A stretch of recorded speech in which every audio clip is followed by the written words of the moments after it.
할렐루야. 우리 서로 성탄 인사로 서로를 축복하겠습니다. 메리 크리스마스. 평화와 기쁨이 함께 하시길 바랍니다. 세상에 평화가 충만한 그러한 은혜가 임하기를 간절히 기도하여야 할 때이라 믿습니다. 모두가 잠들어 있는 그런 상태에 또 모두가 감각 없이 방향 없이 살아가고 있는 그런 상태에 놓였을 때에 우리 하나님의 백성은 그럴 때에 늘 방향을 잡을 줄 알아야 되고 빛이 오는 길을 찾아낼 줄 아는 지혜가 있어야 할 줄 믿습니다. 그런 사람은 깨어 있어야 가능한 것입니다. 깨어 있어야 됩니다. 제가 군대에서 보초를 쓰던 때에 저 군종병이지만은 보초를 일부러 나갔어요. 왜냐하면 같이 나가는 병사가 그날 상담할 수 있는, 대화할 수 있는 상대가 되는 날이기 때문에 같이 나간 적이 있어요. 근데 그날 밤에 특별한 그 순찰이 있었습니다. 저희는 조용히 대화하면서 보초를 섰기 때문에 깨어 있었어요. 그런데 다른 초소에서 병사들이 잠을 잤어요. 소총을 걸어놓고 철모를 벗어놓고 그리고 쪼그리고 앉아서 잠이 들어버렸어요. 일직사령이 그 총과 그 철모를 들고 사무실로 가버렸어요. 이제 보초 교대 시간이 됐습니다. 다음 차순에 보초들이 와가지고 보초 인수인계를 하려고 하는데 총도 없죠, 철모도 없어졌죠. 큰일 난 거예요. 그래가지고 이 부대가 팔칵 뒤집혔어요. 그날 비상 상태가 떴어요. 그래서 모든 장병이 연병장에 그 추운 겨울에 다 나와야 됐어요. 자다 말고. 조건은 뭐냐면 철모 쓰고 탄띠에 치고 소총을 들고 나오라는 거였어요. 그런데 총을 잃어버린 아이들, 철모를 잃어버린 아이들 어떻게 됐겠어요? 큰 낭패를 당했죠. 그래서 한 열흘 동안 그 중대가 매일 완전 군장을 하고 연병장을 매일 뛰어야만 했어요.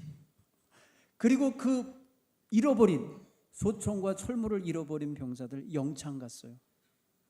보름 동안 영창 가고 보름 동안의 군 생활이 연장돼 버렸어요. 군대의 시계는 영창 가면 멈춥니다. 그리고 나오면 그때부터 다시 가요. 그런 사태를 제가 경험했어요.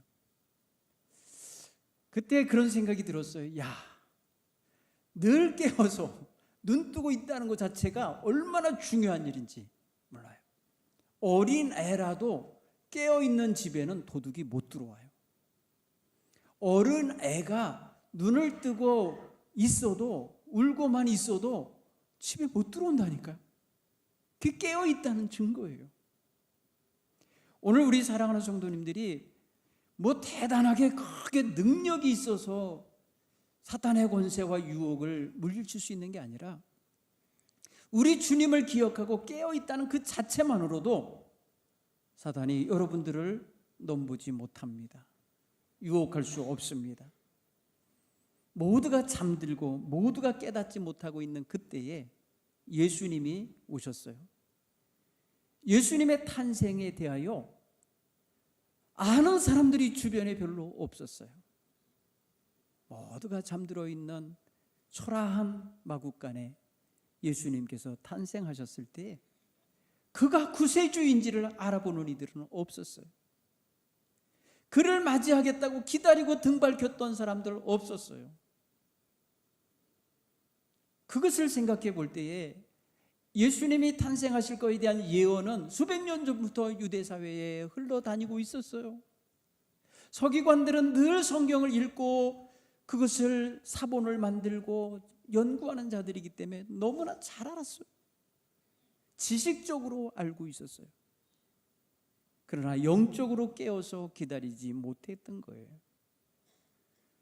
정작 예수님이 오셨을 때에 그들은 준비되어 있지 않았기에 당황했습니다.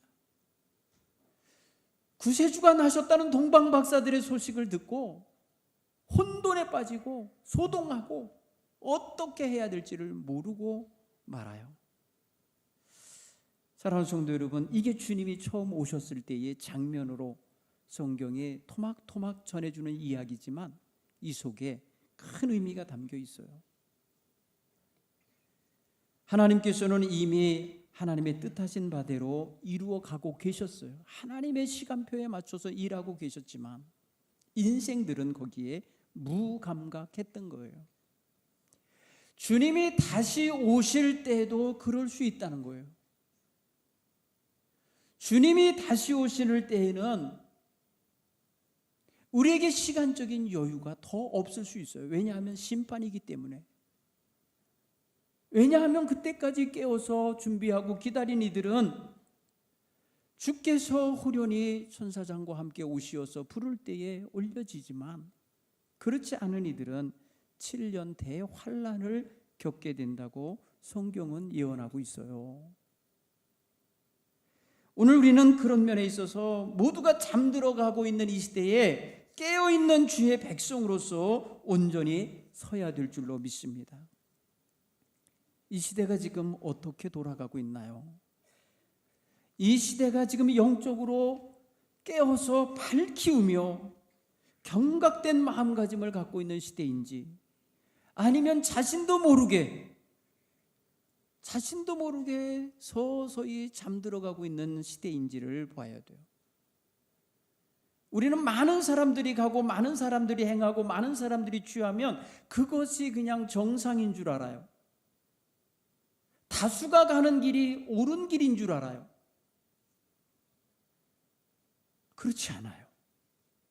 오늘 우리는 그런 면에서 이거 깨달아야 돼요. 오늘 현대인의 마음을 장악하고 있고 휩쓸어가고 있는 것이 무엇입니까? 우리가 살고 있는 현대사회, 현대인의 마음은 온갖 탐욕과 비성경적인 가치관에 휩싸여서 무엇이 옳은지 무엇이 진리인지를 굳이 생각하려 하지 않고 나 좋으면 되는 거야, 나 만족스럽고 나 기쁘면 그만인 시기에 가치관 속에 살아가고 있는 사람들이 너무 많은 거예요. 대부분의 사람들의 마음에 크게 차지하고 있으며 그게 당연한 걸로 여기고 있는 것이 뭐냐면 물질 만능주의 사상이에요. 황금 만능주의, 돈이면 모든 문제가 해결될 거라고 하는 생각하는 생각.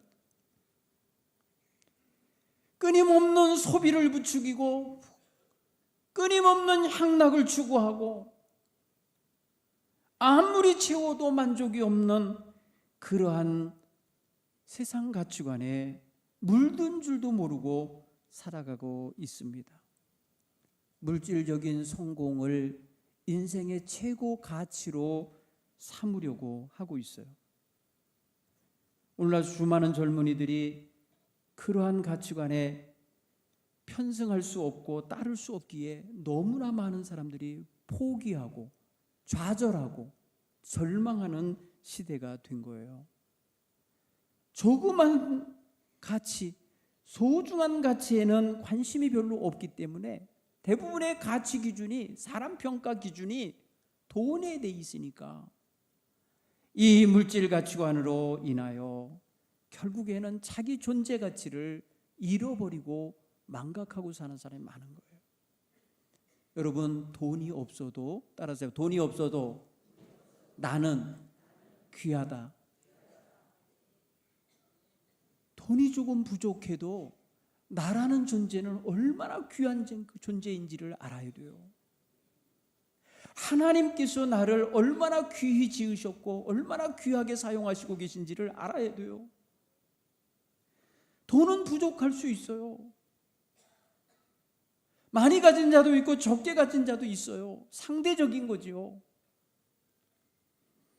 그런데 모든 행복이나 삶의 가치나 삶의 의미가 돈에서 나온다고 생각하여 돈이 기준이 되어버리면 우리의 이 고귀한 존재가 너무나 초라해지는 거예요. 오늘날 사회가 이런 방향으로 가고 있다는 거예요. 그래서 이런 가치관으로 사람을 대하고 평가하기 때문에 거기서 떨어지는 자, 거기서 루저라고 해서 좀 도태되는 사람들이 얼마나 절망하고 있는지 몰라요. 그렇지 않다고, 우리는 그렇지 않다고 외칠 수 있어야 돼요. 왜? 우리 하나님은 결코 그가 가진 소유물로 사람을 보지 않기 때문이에요. 그가 많이 가지고 있다고 해서 귀하게 여기시는 분이 아니에요.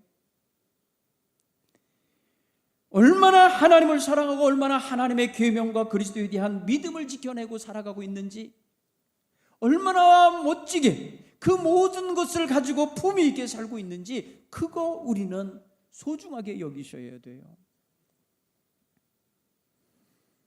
오늘날 우리는 또한 이 시대의 매스컴과 소셜미디어 속에서 와지는 왜곡된 가치관을 진리인 양 받아들이고 마구 흡수합니다. 자기가 물들어가는 줄도 모르고 가는 거예요. 오늘날은 다 상업주의적인 방송들이 많아요. 여러분 무슨 유튜브 나오죠? 이게 다 구독 눌러주세요, 좋아요 눌러주세요 하는 사람들 다 돈벌이기 때문에 그러는 거예요. 그거 누르고 그거 한 번 더 구독해 주는 것만큼 광고비를 딸 수 있는 기회가 주어지거든. 그 사람은 그 내용은 굉장히 자극적이고 비진리적인 것도 많고 이 시대의 사람들을 병들게 하는 게 많은데도 좋아, 구독 눌러주세요 하는 거예요. 그런데 이런 거 한번 눌러보세요. 이거 좋아요 눌러보세요. 그러면 이 사람 이거 좋아하는구나 하고 이 스마트폰 컴퓨터가 저절로 그런 것들을 앞에다 띄워주는 거예요. 이 알고리즘에 사로잡히는 줄도 모르고, 야 얘는 어떻게 내 마음을 이렇게 잘 아냐? 자기 마음 잘 알아서 그걸 막 내주는 줄 알고 착각하는 거예요. 여러분, 그래서 가짜뉴스에 자꾸 들어가면 가짜뉴스가 계속 뜨는 거예요. 음란한 사이트에 들어가면 계속 음란한 사이트가 들어오는 거예요. 여러분, 그것의 감각을 찾으셔야 돼요. 이게 아니구나. 여러분, 하나님 앞에서 우리가 이 인터넷과 소셜미디어가 우리로 하여금 무너지게 하는 것들이, 너무 귀한 것들이 무너지게 만들어요. 그동안 평생 쌓아온 영적인 자세를 흐트러지게 만들어요. 기도하는 시간보다 그거 들여다보고 있는 시간이 더 많게 만드는데도 몰라요. 우리가 하나님 앞에서 진정으로 필요한 거, 진정으로 우리에게 좋을 것이 무엇인지를 알고 좋아요를 눌러야 되는데 그러지를 않고 있다는 거예요. 그러니까 좋은 거의 개념이 달라진 거예요. 예전에는 정말 고급지고 고급적인 가치관과 교양이 있고 귀한 것들을 좋다고 여겼는데 요새는 내 욕망을 자극하면 좋은 거예요. 이런 거에 자꾸 물들어가는 줄도 모르고 자꾸 누르는 거예요.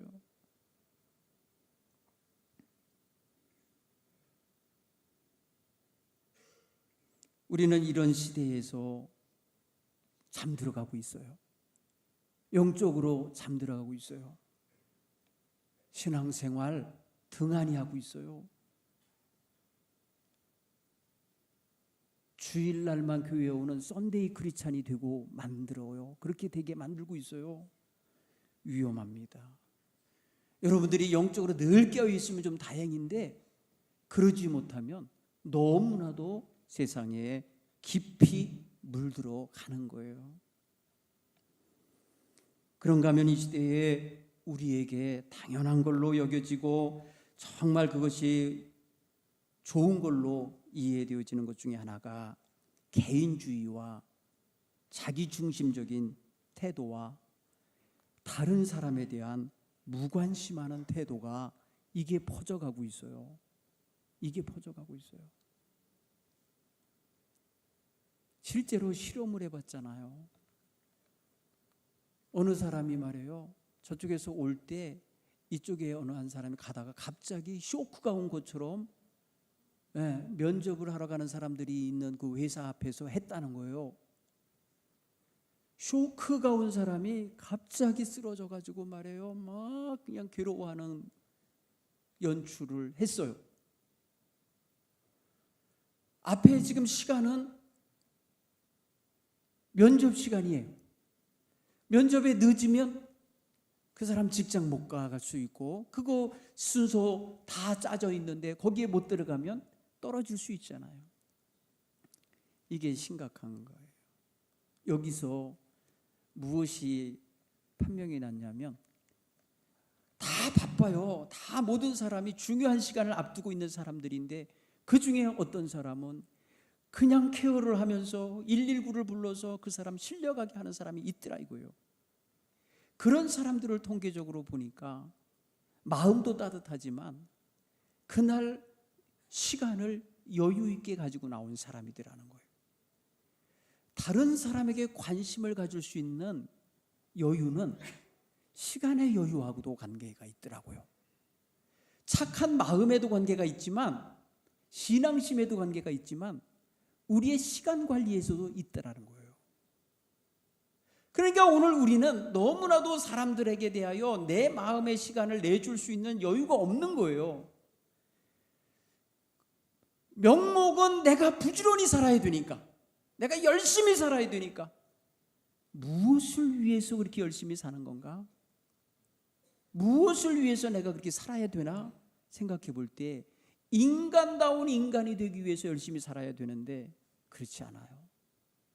보통은 이 사회에 도태되지 않기 위해서, 다른 사람과의 경쟁에서 그 속도에서 뒤처지지 않기 위해서 그렇게 하는 거예요. 여러분, 이런 것 속에서 우리는 자기도 모르는 사이에 불안함에 사로잡혀 있고, 그래서 자기도 모르는 사이에 나를 내가 보호하지 않으면 누구도 보호해 줄 수 없다는 이런 생각을 갖게 되니까 차가운 세상이 만들어지는 거예요. 정말 주님께서 이 세상에 오시면, 탄생하신 주님이 가신다면 어디를 찾아가겠습니까? 오늘 우리는 그런 면에서 주님과 좀 눈도 맞춰지고 주님과 함께 손끝도 닿을 수 있는 그런 자리를 우리는 외면해서는 안 되는 거거든요. 열심히 산다고 하는 가치관 좋아요. 그런데 그 열심히 사는 목적이 뭐냐는 거예요.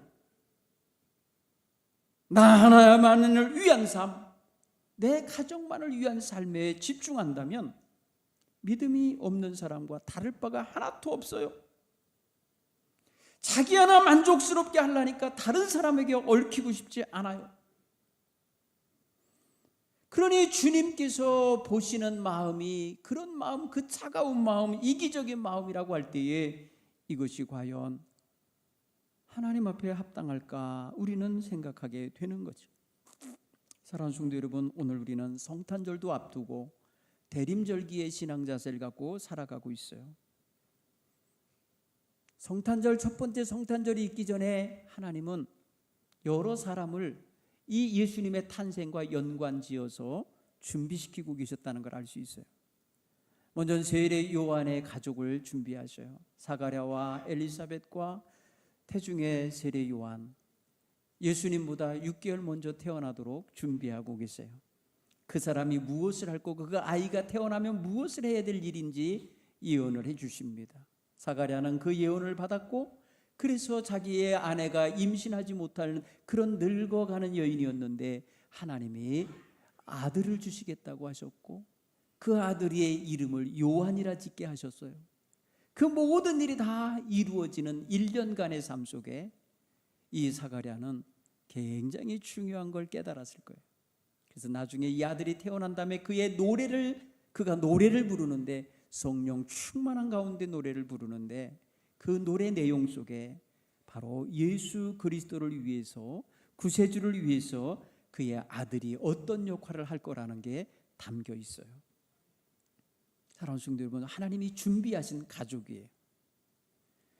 그런가 하면 마리아와 요셉, 이 정혼한 사이에 있는 이 남녀, 이 사람들을 준비시키시죠. 아기 예수님이 올 수 있는 직접적인 통로로서 그 가정과 그 아내의 태를 하나님께서 쓰시겠다고 하시며 준비시키셔요. 그런가 하면은 예수님의 탄생 소식을 알리는 사람들을 준비하시는데 동방박사와 목자들과 그리고 저 성전에서 기도하던 시므온과 안나라고 하는 여인을 준비시키고 계세요. 깨어있던 사람들이에요. 다 특징이 깨어있는 사람들이에요. 동방박사들은 밤마다 별을 보고 이동해야 되는가 잠을 잘 수 없어요. 깨어서 이동한 사람들이에요. 모두가 잠든 시간에 별이 지기 전에 별을 따라가는 사람들이에요. 별을 보는 사람들은 잠들지 않은 거예요. 목자들은 밤에 양떼를 지켜야 돼요. 한밤중에 늑대나 한밤중에 사자나 곰이 와서 자기 양떼를 해야 할까 봐 지키고 있느라 눈을 뜨고 있어요. 깨어있던 사람들이에요. 밤낮으로 성전에서 기도하던 시므온과 안나, 깨어있는 사람들이에요. 성령의 음성을 들었던 사람들이에요. 기다리고 있던 사람들이에요. 이들의 입을 통하여 예수님이 세상에 오셨음을, 구세주가 오셨음을 선포하시는 거예요. 사랑하는 성도 여러분, 하나님은 이렇게 준비하고 계셨어요. 그런데 인생들은 아무도 준비하고 기다리는 문제 없어요. 제사장이나 바리새인들이나 서기관들, 성경 잘 알던 사람들이에요. 정작 주님이 오셨을 때 맞아들이지 못했어요. 기다리지 못했어요. 예비하고 있지 못했어요. 사랑하는 성도 여러분, 오늘 우리는 주님 다시 오실 시기를 생각하며 지내는 대림절의 백성들이에요. 주님 다시 오실 때 어떤 믿음으로 준비하여 있다가 맞을 수 있을까? 행여라도 잠들고 깨어있지 못한 태도로 살다가 주님 오셨을 때 당황하는 백성 되지 않도록 하려면 진리의 말씀인 하나님의 계명과 우리를 구원해 주신 예수 그리스도에 대한 믿음을 확고히 지켜내고 인내할 수 있으셔야 돼요. 계시록에 보면 바로 그런 사람들이 주님 오실 때 7번째 나팔이 불려질 때에 그들이 주님을 찬양하는 백성의 대열에 서게 되고 그들이 하나님 보좌 앞에 나아가 서게 되는 거예요. 사랑하는 성도 여러분, 오늘 우리는 주님을 다시 오실 거라는 믿음을 가지고 주님을 기다리고 있는 중에 있어요. 그러니 우리의 믿음의 등불이 꺼지지 않도록 등과 기름을 예비하는 자세로 살아가야 될 줄 믿습니다. 이 혼탁한 시대의 혼탁한 가치관 속에서 내가 온전히 바라보고 살아가야 할 참된 진리의 길을 제시하시는 하나님의 말씀을 붙잡고 살아가야 될 줄 믿습니다. 왜냐하면 주님께서 생전에 계실 때에 이 땅에 주님 오실 날이 가까울 때 일어날 일들 몇 가지 속에 우리가 경계할 일이 있는데, 첫째는 거짓 선지자들, 이단 사상자들이 나타나 하나님의 백성을 비롯하여 세상 사람들을 미혹하게 될 거라고 그랬어요. 유혹하게 될 거라고 그랬어요. 마태복음 24장 4절 5절에 예수께서 대답하여 이르시되 너희가 사람의 미혹을 받지 않도록 주의하라. 많은 사람이 내 이름으로 와서 이르되 나는 그리스도라 하여 많은 사람을 미혹하리라. 이런 날이 올 거라고, 주님 다시 오시기 전에 있을 거라고 했습니다.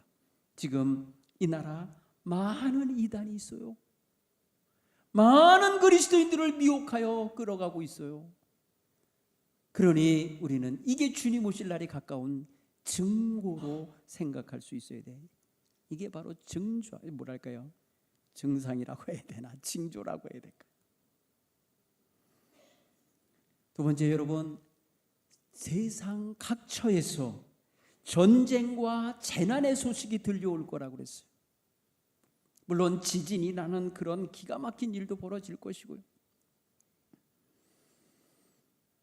24장 마태복음 24장 6절 7절에 난리와 난리의 소문이 들릴 것이 너희는 두려워하지 말라. 이런 일이 있어야 하되 아직 끝은 아니다.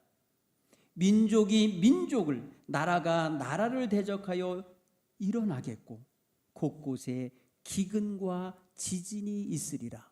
이런 말씀을 하셨어요. 이게 예수님이 자신이 다시 오실 때, 세상 끝이 가까웠을 때 일어날 일들이며 우리가 주목해야 될 일들입니다. 지금 국제적인 갈등과 전쟁의 소식이 들려오지요. 저 아프리카를 중심하여 많은 기근이 있어서 수많은 기아가 벌어져서 죽어가고 있지요. 자연재해가 각 지역마다 엄청나게 벌어지고 있죠. 북극의 얼음이 다 녹아 없어질 날이 이제 몇 년 앞으로 다가왔어요. 그래서 여러분, 북극해로 향하여 가는 북로 항로가 열린다는 거예요. 그래서 러시아가 굉장히 이익을 볼 날이 올 거라는 거예요. 왜냐하면 러시아 등짝을 당하고 갈 거거든요. 북해 항로가 얼음이 다 녹으면 거기 길이 열리는 거예요. 그런가 하면 여러분, 박해와 배교가 있을 거라고 했어요. 마태복음 24장 9절 10절에 그때의 사람들이 너희를 환난에 넘겨주겠으며 너희를 죽이리니 너희가 내 이름 때문에 모든 민족에게 미움을 받으리라. 그때에 많은 사람이 실족하게 되어 서로 잡아주고 서로 미워하게 될 것이다. 여러분, 이게 세상 말세의 증상입니다. 말세 때에 진리를 선포하고 바른 길을 말하는 교회가 핍박을 받을 거라는 거예요. 왜냐하면 너무나도 빗나간 세상을 사는 사람들이 그런 소리 듣기 싫어하거든요. 그래서 바른 말을 말하는 데에서 해함을 가하려고 하는 거예요. 여러분, 오늘 우리는 그런 면에서 이 시대를 보아야 돼요. 주님께서는 이 땅에 정말 오실 것입니다. 그러니 깨어서 준비하고 있어야 합니다. 우리는 주님의 뜻을 따라 살아내야 합니다. 무감각하게 살면 안 됩니다. 어느 날인가 주께서 오시어 심판하실 거예요. 잠시 다녀가는 순찰이 아니에요. 점검하러 오시는 게 아니라 마무리, 최종 마감하러 오시는 거예요. 그러니 그때는 여유가 없어요. 그때는 기회가 없어요. 기회가 사라지는 거예요. 지금이 기회인 거예요. 지금이 깨어있어 준비해. 지금이 깨어서 예비해야 할 그러한 때임을 믿으시기를 바랍니다. 예수님은 이 때를 그래서 노아의 때랑 비교하여 말씀하셨어요. 노아의 때와 같이 인자의 임함도 그러하리라. 홍수전에 사람들이 먹고 마시고 장가들고 시집가면서 있으면서 홍수가 나서 그들을 다 멸망하기까지 깨닫지 못하리니 멸망이 시작되어서 무너지고 있고 잠기고 있고 사라지고 있는데도 깨닫지 못하게 되리라. 여러분, 7년 대환란이 있는 중에도 우상을 숭배하고 거짓을 말하고 살인을 저지르고 도적질을 하고 온갖 죄악을 저지르는 자들이 회개하지 않더라는 것입니다. 여러분, 계시록을 보면은 그때가 되면 회개도 안 한다는 거예요. 그러니 여러분, 이 시대에 우리 하나님의 백성들이 깨어서 그 본분을 다하고 복음이 땅끝까지 흘러 들어가도록 해야 되는 사명이 그래서 중요한 거예요. 오늘 저와 여러분 모두 주님 맞이할 준비 잘 할 수 있기를 바랍니다. 성탄절을 맞이하는 기쁨과 함께 다시 오실 주님을 맞이할 준비를 잘하는 우리 성도들 다 되시길 간절히 축원합니다. 기도하겠습니다.